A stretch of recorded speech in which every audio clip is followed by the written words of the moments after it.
প্রয়াত স্বরাষ্ট্রমন্ত্রী সাহারা খাতুনের কথিত ভাগ্নে পরিচয়ে নারায়ণগঞ্জের রূপগঞ্জের মাইচপাড়ার বাসিন্দা কামাল হোসেন আদালতের নিষেধাজ্ঞা অমান্য করে ভূমিদস্যুতার মাধ্যমে জবরদখলের চেষ্টা করছে বলে অভিযোগ করেছেন ভুক্তভোগী জমির মালিক ইউসুফগঞ্জ এলাকার বাসিন্দা আনোয়ার হোসেন ভূঁইয়া।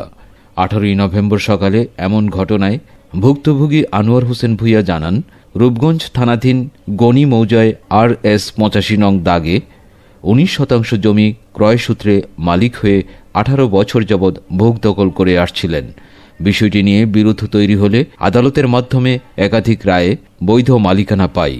পরবর্তীতে আদালত অস্থায়ী নিষেধাজ্ঞা দেয়, কিন্তু প্রয়াত স্বরাষ্ট্রমন্ত্রী সাহারা খাতুনের ভাগিনা পরিচয় দানকারী চিহ্নিত জালিয়াত ভূমিদস্যু অভিযুক্ত মাইচপাড়ার বাসিন্দা আমিন উদ্দিনের ছেলে সৈয়দ কামাল হোসেন আদালতের নিষেধাজ্ঞা অমান্য করে জোরপূর্বক জমি দখলের চেষ্টা করে।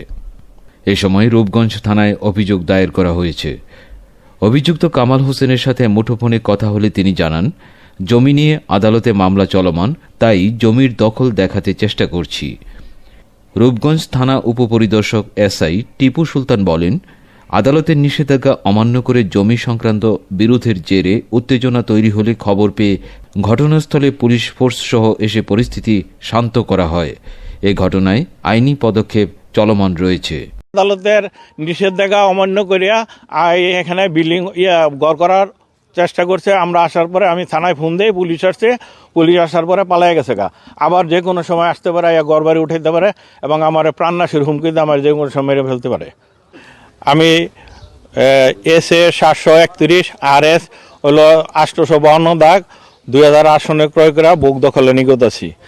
একটু ঝামেলা ছিল, সরকারের মামলা করে 2 বছর রায় পাইছি। কামাল আমার বিরুদ্ধে আমাকে ডিস্টার্ব করে, আমার বিরুদ্ধে জজ করে একটা মামলা করছিল, সেই মামলায় কামাল হারছে। তারপরে কামাল 145 করছিল, 145ও হারছে। আমি 145 করছি, 145 আমি জিতছি।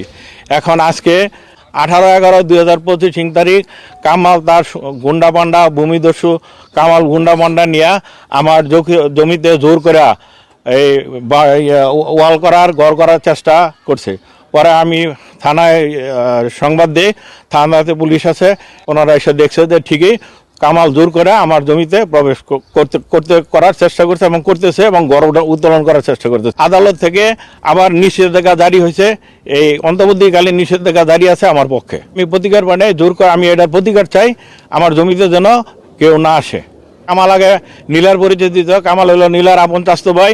এখন আজকে আবার পুলিশের সামনে সিরাজের BNP নেতা সিরাজের পরিচয় দিয়েছে। আমি তার বিরুদ্ধে আইনি ব্যবস্থা নিয়েছি। মামলা নম্বর 220/20/1/2025। KTV বাংলা, বিশ্বের চোখে বাংলাদেশ।